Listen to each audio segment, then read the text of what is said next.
আসসালামু আলাইকুম। মব সৃষ্টিকারীদের মধ্য থেকে অনেকেই জুলাই যোদ্ধা হিসেবে দাবিদার, অনেকের কাছ থেকে প্রকাশ্যে প্রধান উপদেষ্টা থেকে শুরু করে সেনাবাহিনী থেকে পুলিশ, বিভিন্ন রাষ্ট্রীয় সংস্থাকে রীতিমতো চ্যালেঞ্জ জানানো হচ্ছে যে তারা প্রয়োজনে আরও মব সৃষ্টি করবে, পারলে তাদেরকে ধরা হোক, অ্যারেস্ট করা হোক। আমি সে বিষয়ে আসছি। তার আগে অবশ্যই সরকারকে একটু ধন্যবাদ জানিয়ে রাখতে চাই। সাবেক সিইসি নুরুল হুদার মৃত্যুদণ্ড হতে পারে, ফাঁসি পর্যন্ত হতে পারে তার অপকর্মের কারণে, আগেও বলেছি। কিন্তু তার উপরে যেভাবে মব সৃষ্টি করা হলো, জুতার মালা গলায় পরানো হলো, জুতা পিটা করা হলো, এই নিয়ে যখন দেশে বিদেশে তুমুল সমালোচনা, তখন সেই মব সৃষ্টিকারীদের মধ্য থেকে একজন হানিফ মিয়া, যিনি স্বেচ্ছাসেবক দলের নেতা, তাকে আটক করা হয়েছে।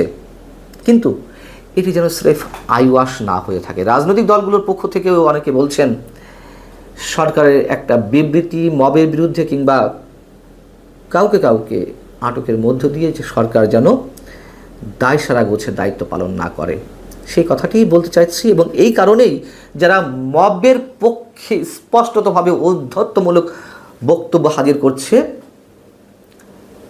সেই জায়গায় তাদের বিরুদ্ধে সরকার কোনো অ্যাকশন নেওয়ার সাহস পাবে কিনা, অনেক বড় প্রশ্ন।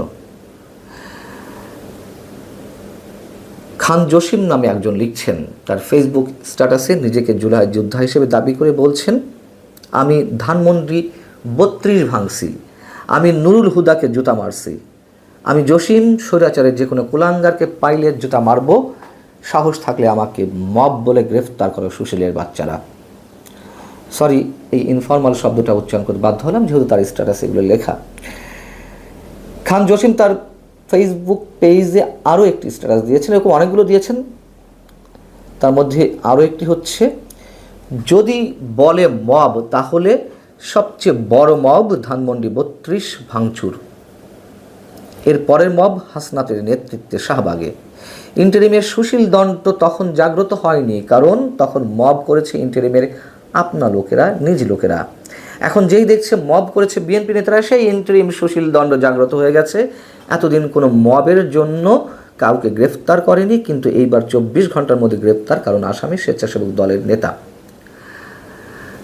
খান জসিমের বক্তব্য ঔদ্ধত্যমূলক, তারপরেও তার এই কথাগুলোর মধ্যে অনেক সত্য লুকিয়ে রয়েছে, সে বিষয়ে কথা বলবো। জুলাই আন্দোলনকারীদের মধ্যে আরও একটি স্ট্যাটাস দিয়েছেন গোলাম মোস্তফা শিমুল, একজন চিত্র পরিচালক, অসংখ্য নাটকের নির্মাতা, অনেকেই চেনবেন তাকে। গোলাম মোস্তফা শিমুল খান জসিমের এই বক্তব্যের পরিপ্রেক্ষিতে লিখছেন, আমি অংশ বিশেষ করছি তার স্ট্যাটাসের, জুলাই আন্দোলনে তুমি একা ছিলে না, জুলাই আন্দোলনে আমরা অনেকেই ছিলাম, তোমাদের মতো আত্মপ্রচারণা আমরা করি না। শুনে রাখো, আমরা যে গ্রুপটা জুলাই আন্দোলনে একত্রে কাজ করেছি, তাদের মধ্যে কয়েকজন এখন উপদেষ্টা পদে রয়েছে, কয়েকজন রাষ্ট্রীয় সম্মাননা পেয়েছে। যখন আজকে এনসিপির নাহিদরা ডিবি অফিসে বসে পরাজয় স্বীকার করে নিচ্ছিল, তখন যে গ্রুপটা রাস্তায় ছিল, প্রেস ক্লাবের সামনে দাঁড়িয়েছিল, তারা আমরাই।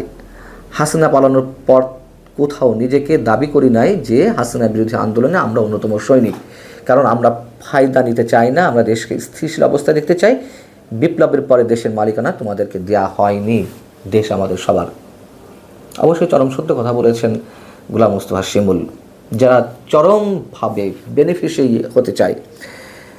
বেনিফিশিয়ারি হওয়ার মাধ্যমে যারা দেশকে অস্থিতিশীল করতে চায়, তারা কথায় নিজেদেরকে জুলাই যোদ্ধা হিসেবে এখন দাবি করার চেষ্টা করছেন।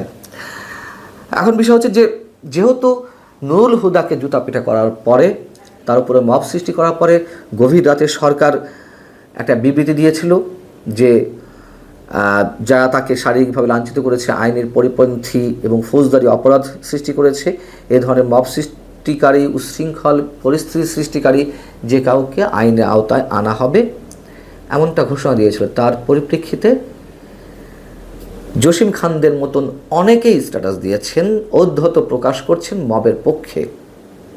আমি শুধু খান জসিমের স্ট্যাটাসটা আপনাদের সামনে তুলে ধরলাম। এই হচ্ছে বর্তমান পরিস্থিতি বাংলাদেশ। তারা যে চ্যালেঞ্জটা সরকারের বিরুদ্ধে জানাচ্ছে, প্রধান উপদেষ্টাকে চ্যালেঞ্জ করছে রীতিমতো, সাহস কি হবে সরকারের তাদের বিরুদ্ধে কিছু করার? তারা ওপেন বলেছে যে পারলে আমাদের বিরুদ্ধে কিছু করুক, পারলে অ্যারেস্ট করুক। এবং খান জসিমের স্ট্যাটাসে যে কথাগুলো লুকিয়ে রয়েছে এটা তো সত্য। হাসনাত আবদুল্লাহরা প্রকাশ্যে ঘোষণা দিয়ে জাতীয় পার্টির কার্যালয় ভাঙচুর করেছিল, আগুন ধরিয়ে দিয়েছিল এবং সার্জিস আলম হাসনাত আবদুল্লাহদের নেতৃত্বে শুরু থেকে বিভিন্ন জায়গায় মবের সৃষ্টি করা হয়েছে। বঙ্গবন্ধুর ঐতিহাসিক বাড়ি যখন বুলডোজার দিয়ে ভাঙিয়ে দেওয়া হলো তখনও তো আসিফ মাহমুদ সজীব ভুইয়া, এর আগেও আমি বলেছি, স্পষ্ট করে ঘোষণা দিল এই কর্মকাণ্ডের জন্য, নির্দেশ দিল। বাইরে থেকে বিভিন্ন সময় যে ওহী নাজিল হয় আটলান্টিকের ওপার থেকে, যারা দেশকে অস্থিতিশীল করতে চায়, সরকারকে অস্থিতিশীল করতে চায়, নিঃসন্দেহে তারাই, তাদের নির্দেশে মব সৃষ্টি করা হচ্ছে, অথচ তাদের পরামর্শে সরকার পরিচালিত হচ্ছে। এটি ওপেন, আমরা সবাই জানি। তাদের বিরুদ্ধে কোনো শব্দ উচ্চারণ করবে সরকার? হাসনাত আবদুল্লাহ, সার্জিস আলম তো বাদে দিলাম, এবং খান জসিমদের মতন মানুষদের বিরুদ্ধেও কিছু করার সাহস পাবে? অনেক বড় প্রশ্ন। আরও একটি মজার বিষয় হচ্ছে, নুরুল হুদাকে জুতা পিটা করার পর অথবা তার গলায় জুতার মালা ঝুলিয়ে যেভাবে মব সৃষ্টি করা হলো, সেটি নিয়ে যে তুমুল সমালোচনা চারিদিক থেকে করা হলো, এটির পরিপ্রেক্ষিতে বিএনপির একটি অংশ আবার এই প্রচারণা চালানো শুরু করেছে যে আওয়ামী লীগের সময়ও কাদের উপরে মবের সৃষ্টি করা হয়েছিল। প্রথম কথা হচ্ছে, মব এই দেশে এই প্রথম না, এটা সত্য কথা, কিন্তু সেটি কখনো কখনো হয়েছে।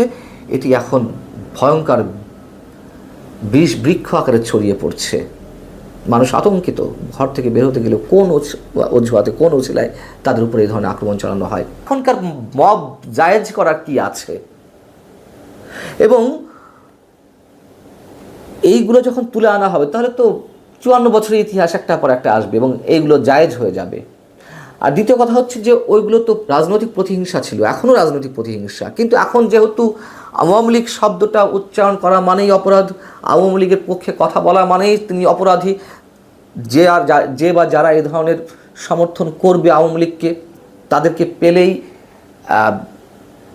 প্রকাশ্যে একেবারে দিবালোকে রাস্তায় উলঙ্গ করা হবে, মারপিট করা হবে, রক্তাক্ত করা হবে, জুতাপেটা করা হবে।